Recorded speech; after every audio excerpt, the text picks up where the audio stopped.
नमस्कार, मैं Amrendra Tiwari all time public India पर आप सभी का स्वागत करता हूं। दोस्तों, ये मामला इतना बड़ा है, इसकी संजीदगी आप इस तरीके से समझ सकते हैं। देवघर मंदिर को लेकर मंदिर और खास करके श्रद्धालुओं के पूजा स्थल, चाहे वो किसी भी धर्म से ताल्लुकात रखते हों, श्रद्धालुओं को वहां जाने की इजाजत हेमंत सरकार ने अभी तक नहीं दी है। राज्य में कल जिस तरीके से कोरोना के 23 मामले मिले, उससे पहले ये मामला जो है वो 50 से नीचे, पॉजिटिविटी रेट जो है वो 1% से बहुत कम, यानी कि 0 पॉइंट समथिंग है। राज्य के अंदर कोरोना की स्थिति कंट्रोल नजर आ रही है, लेकिन अभी भी सरकार जो है मंदिरों और स्कूलों को खोलने की इजाजत नहीं दे रही है। इसी को लेकर दरअसल सुप्रीम कोर्ट में एक याचिका निशिकांत दुबे, डॉक्टर निशिकांत दुबे जो कि गोड्डा के सांसद हैं, उन्होंने दायर की है। और पिछले दिनों सारा विवाद इससे जुड़ा हुआ है। अब देखिए ना, कल आपदा प्रबंधन प्राधिकार की बैठक हुई, उसमें यह कहा गया कि सुप्रीम कोर्ट ने जो आदेश दिया है उसको मुख्य सचिव सही तरीके से देखें, समझें और उसके बाद उसकी प्रति मिलते ही आपदा प्रबंधन प्राधिकार की एक बैठक जो है होगी और उसके बाद यह निर्णय किया जाएगा कि यह किस तरीके से राज्य के अंदर मंदिर और स्कूल छोटे बच्चों के लिए खोले जाएंगे।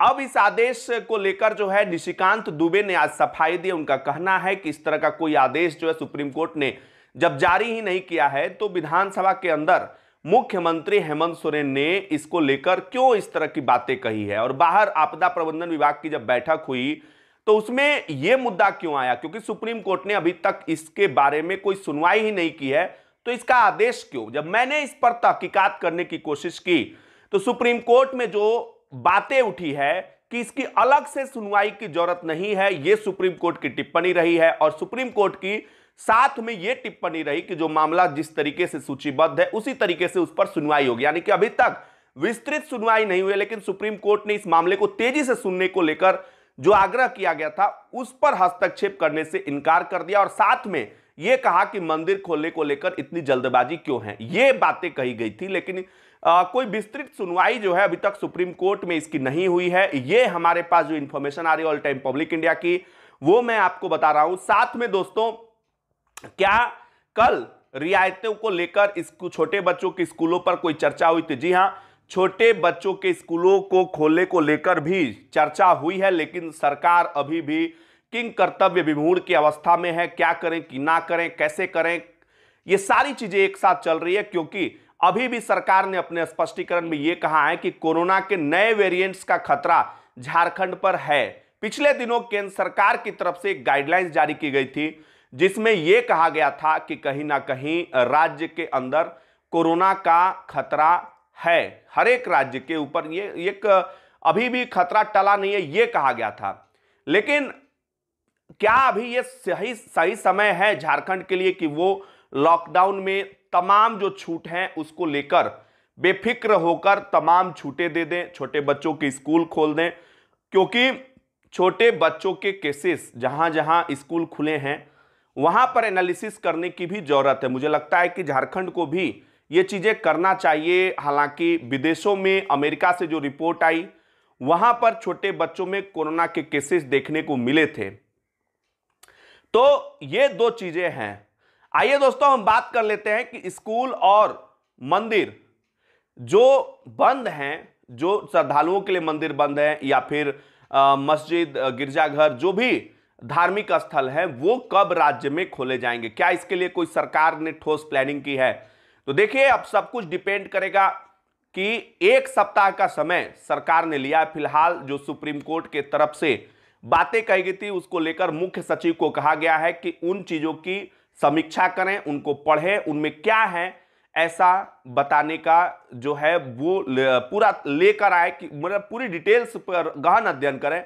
उसके बाद 1 सप्ताह बाद सरकार ने कहा है कि आपदा प्रबंधन विभाग की बैठक होगी। यानी कि अब 1 सप्ताह तक स्कूल और मंदिर पर कोई बड़ा फैसला मुझे नहीं लगता है कि सरकार ले पाएगी।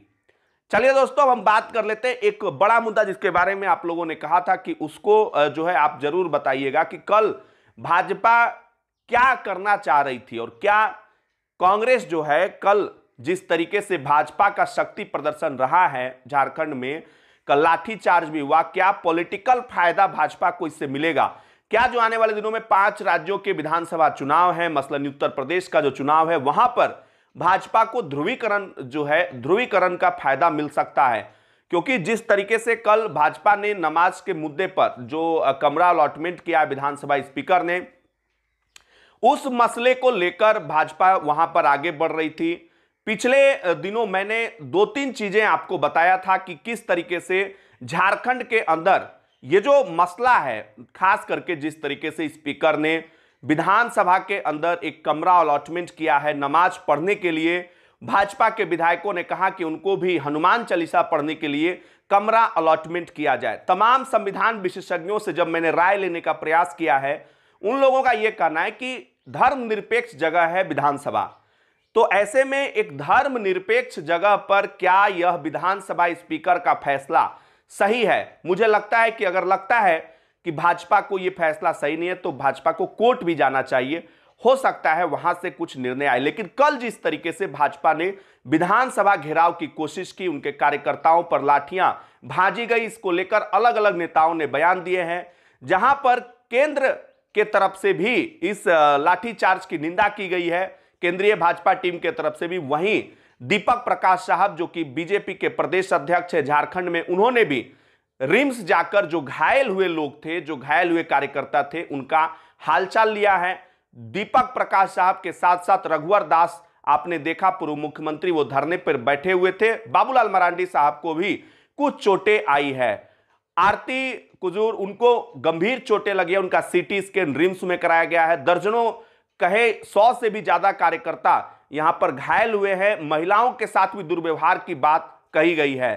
तो दोस्तों आप ये बताइए कि ये जो लाठीचार्ज हुआ है, क्या यह सही है या फिर पुलिस प्रशासन को इसकी जिम्मेदारी लेनी चाहिए और मुख्यमंत्री हेमंत सोरेन को स्पेशली इसकी जिम्मेदारी लेकर जो है प्रशासनिक जांच के आदेश देना चाहिए कि आखिर किन परिस्थितियों में लाठीचार्ज की नौबत आई? हालांकि जिला प्रशासन की टीम का कहना है कि लाठीचार्ज, बैरिकेडिंग जब तोड़कर भाजपा के कार्यकर्ता आगे बढ़ रहे थे, पुलिस की तमाम चेतावनियों के बावजूद उस वक्त लाठीचार्ज की नौबत आई थी। आगे इससे जुड़ा हुआ अपडेट हम आपको देते रहेंगे। राज्य में जल्द ही स्थानीय नीति को लेकर सरकार बड़ा ऐलान कर सकती है। नियोजन नीति और स्थानीय नीति को लेकर कल जिस तरीके से विधानसभा में तमाम सवालात उठे, उसके बाद मुख्यमंत्री ने इसकी घोषणा की है। तो देखने वाली बात हुई कि जो नई स्थानीय नीति या नियोजन नीति के बारे में जो बातें हो रही है, उसका क्या प्रभाव पड़ेगा और यह नीति जो है वो किस तरीके से लाई जाएगी। क्या यह झारखंड के सभी वर्गों के प्रतिनिधित्व की करती हुई नीति होगी? यह सब तो वक्त बताएगा और वक्त के साथ बदलती हुई सियासत और हकीकत के बीच ऑल टाइम पब्लिक इंडिया लगातार आपको हर अपडेट देती रहेगी। दोस्तों फिलहाल के लिए इतना ही, लेते हैं आपसे इजाजत, फिर मिलेंगे नए अपडेट के साथ। तब तक के लिए नमस्कार, जय हिंद, जय भारत, जोहार झारखंड, जय झारखंड।